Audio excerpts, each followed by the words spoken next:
Coucou tout le monde, alors je suis trop contente de vous retrouver aujourd'hui dans ma première vidéo long format sur YouTube. Je me présente, je m'appelle Garance, je suis française passionnée par la Corée du Sud, la culture, les langues étrangères, la mode, la beauté, la musique. Et aujourd'hui, pour cette première vidéo de lancement officiel de ma chaîne YouTube, je vais répondre à quelques questions pour me présenter et présenter le concept de ma chaîne. C'est parti, je vous fais pas plus attendre. Alors, en fait, j'ai pensé depuis vraiment un moment, avant même de voyager en Corée, ça fait vraiment des années, mais j'ai jamais osé me lancer, j'avais pas spécialement d'idées concrètes de contenu, j'étais encore moins à l'aise face à la caméra. Et en fait, au fur et à mesure, ça fait pas longtemps que je commence à m'intéresser à la création de contenu, on va dire que j'ai commencé à développer cette passion en Corée du Sud, et petit à petit, j'avais envie d'un espace un peu plus long où je pouvais m'exprimer plus en détail, raconter. Et donc en fait YouTube c'était la suite logique. C'est pour ça que le programme Kingfluencer je trouve tombe vraiment à pic parce que du coup ça me force à créer et à créer du contenu en fait pour cette chaîne YouTube qui était dormante depuis un moment et sur laquelle je partage que des shorts. Donc voilà, me voici. Eh ben écoutez, ça va paraître un peu cliché, vraiment, mais je pense que je suis pas du tout la seule dans ce cas-là, avec BTS, tout simplement. Me demandez pas comment, pourquoi, je sais pas, genre la Corée du Sud, je connaissais, mais de loin, comme je peux connaître n'importe quel autre pays, mais je n'y étais jamais vraiment intéressée, j'avais vraiment jamais eu l'envie d'y voyager avant, jusqu'à ce que vers 2021, je crois par là, je sais pas, j'ai commencé à m'intéresser à BTS, je sais plus comment, je crois que j'ai dû entendre genre Dynamite, et j'ai dû entendre la chanson comme ça, et sans vraiment faire attention. Et petit à petit, en fait, je sais pas, genre, ils sont arrivés comme ça, j'ai commencé à m'intéresser, en fait, je me suis dit: «Ah mais c'est pas mal, c'est quoi ce groupe et tout?» Je les avais vus, je crois, au MTV Video Music Award, un truc comme ça, je me rappelle plus.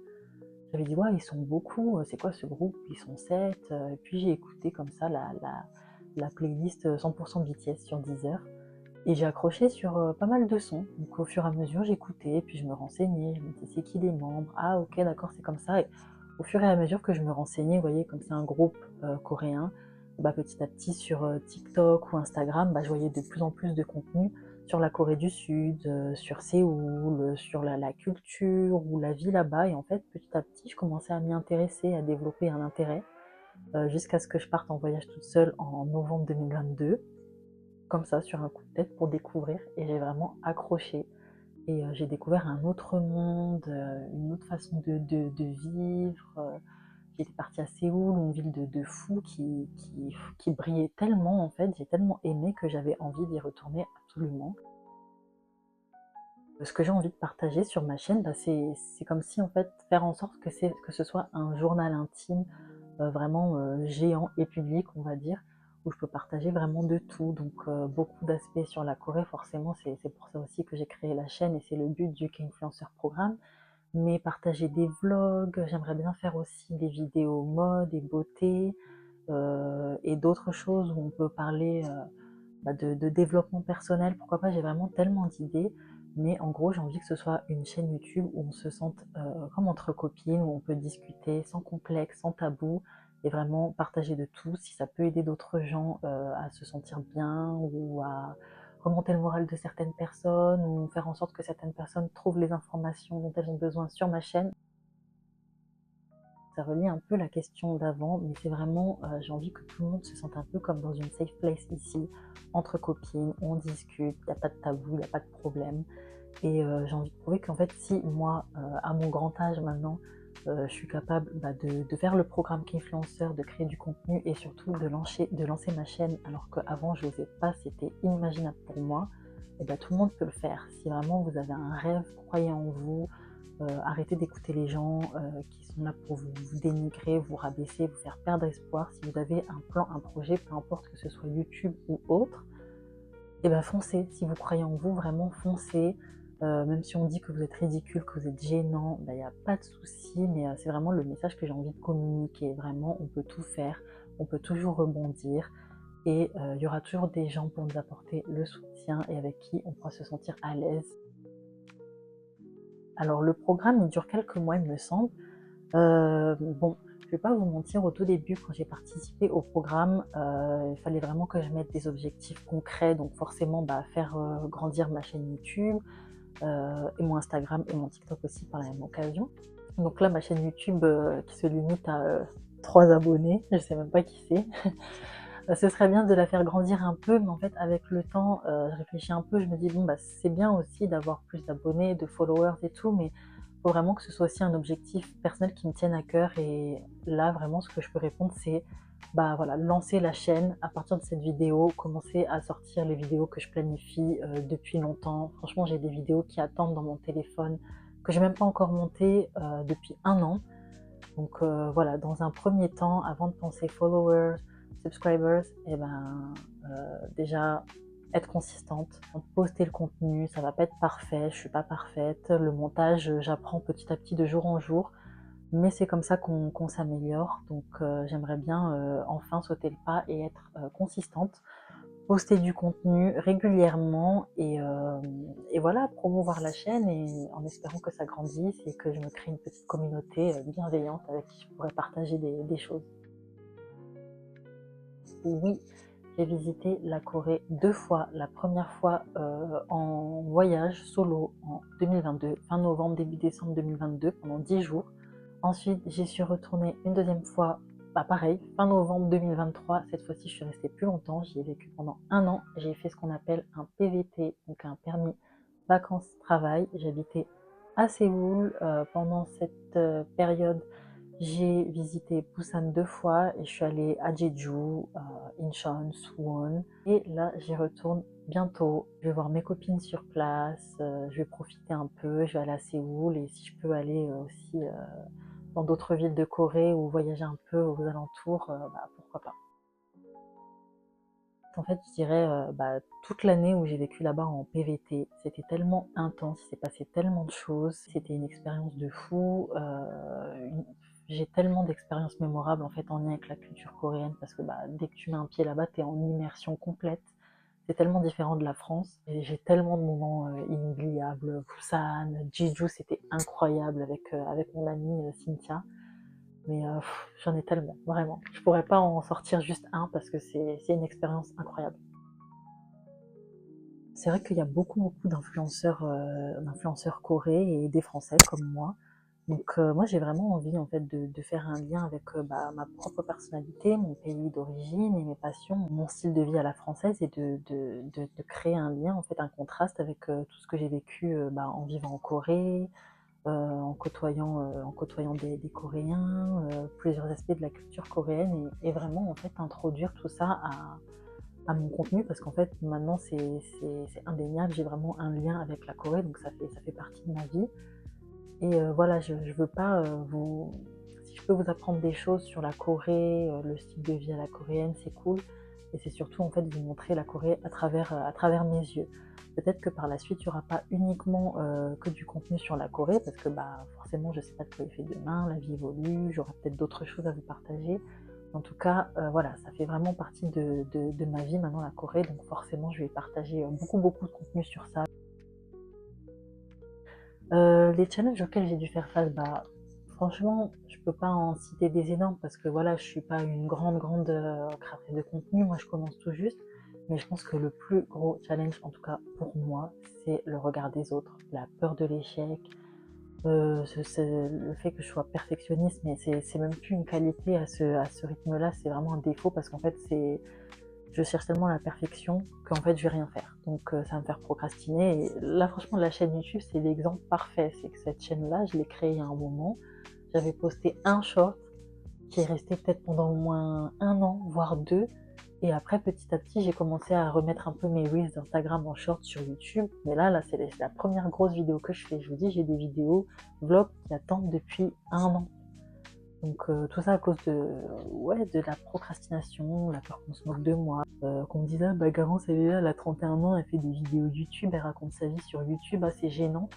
Et en fait tout ça ça ralentit quoi, ça me fait baisser la confiance en soi, ça ralentit, on a l'impression qu'on va être critiqué, jugé, alors qu'en fait tout le monde s'en fout. Franchement je commence à me rendre compte que ouais, tout le monde s'en fout, les gens ils vont voir la vidéo, ils vont à peine la regarder ou ils vont dire «Ah elle est gênante» et après ça va partir aux oubliettes quoi. Donc ça franchement c'est le plus compliqué je trouve, en tout cas pour se lancer.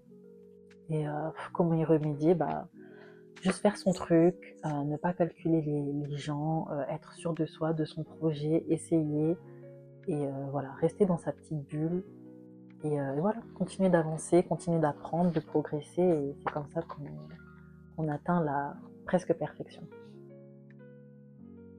Bah, en fait, tout simplement en répondant aux commentaires. Je le fais déjà sur Instagram, mais sur YouTube ou TikTok, répondre aux commentaires.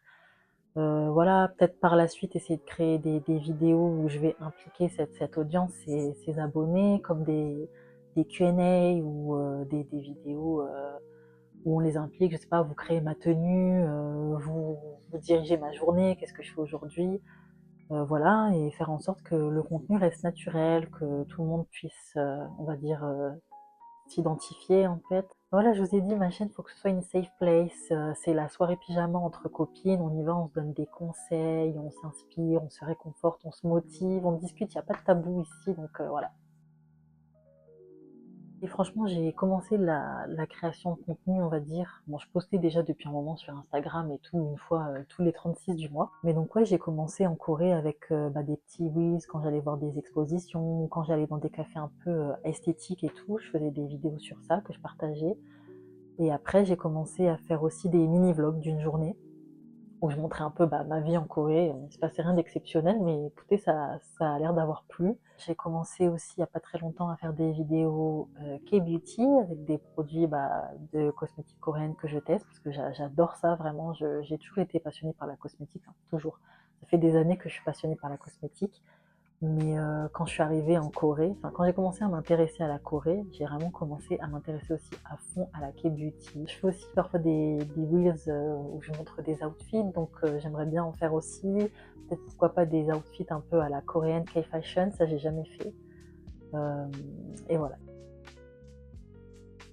Et ben du coup, oui, je vous ai dit, moi j'aime bien tout ce qui est vidéo mode, vlog de voyage ou vlog lifestyle, vidéo beauté.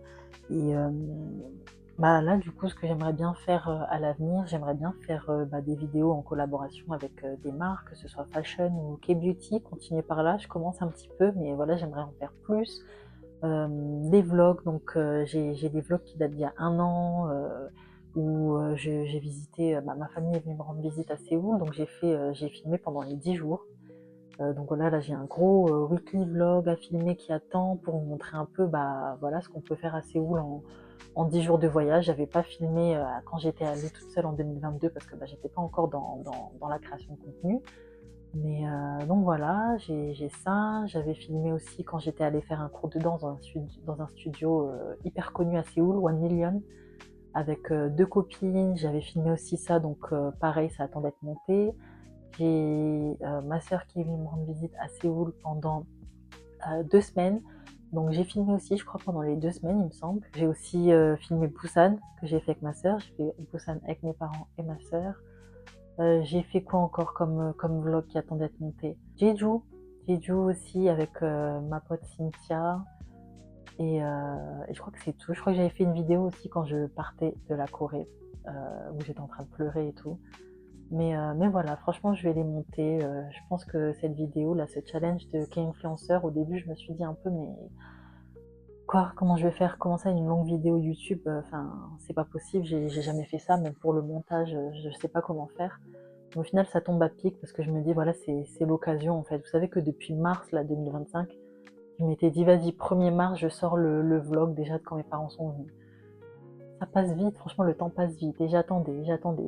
Et en fait, j'ai rien fait, j'ai rien monté. Ce programme me tient à cœur, donc j'avais vraiment envie de la faire cette vidéo. Je vais pas abandonner et perdre des points. Donc voilà, je prends ça comme un coup de pied en fait. Et je me dis que voilà, là au moins, il y a le lancement officiel. C'est fait, c'est lancé. J'ai plus qu'à me mettre au montage de mes vidéos qui attendent. J'en ai d'autres qui arrivent. Je vous ai dit, je retourne en Corée là dans quelques semaines. Je vais essayer de filmer aussi pas mal de contenu, des vlogs. Je vais vous faire visiter des petits cafés stylés où j'aime bien passer pas mal de temps. Je vais vous montrer quelques quartiers. Si je fais encore d'autres collabs, vous faire découvrir des nouveaux produits K-beauty. Un peu plus de vidéos mode aussi, parce que j'aime beaucoup ça. Et voilà, et on va voir comment va évoluer cette chaîne. Les idées, franchement, ça arrive constamment. Donc voilà, peut-être que par la suite, je créerai un concept qui est propre à ma chaîne, une série ou je sais pas. Mais voilà, j'ai hâte de vous emmener avec moi dans toutes ces aventures. J'ai hâte de vous faire découvrir déjà les vidéos que je dois monter, mes petits vlogs, avoir votre avis là-dessus, les conseils si je peux m'améliorer, ce que vous pensez un peu de mon travail. Voilà, partagez ça avec vous, avoir votre réaction. Voilà, c'est tout pour cette vidéo questions-réponses. J'espère que ça vous a plu, que vous en avez appris un peu plus sur moi et sur ma chaîne en pleine construction. Merci d'être resté jusqu'au bout en tout cas. Si vous avez d'autres questions, n'hésitez pas en commentaire, je serai ravie d'y répondre. Comme ça, on commence à échanger un petit peu entre nous. J'espère que vous avez pu ressentir ma passion pour la Corée à travers cette vidéo. Si vous avez envie de découvrir plus d'aspects sur la culture coréenne, sur le lifestyle à la coréenne, n'hésitez pas à vous abonner. S'il y a du contenu que vous voulez voir en particulier, vous pouvez me faire des suggestions et je verrai si c'est faisable ou pas. Et merci en tout cas d'avoir regardé. À bientôt!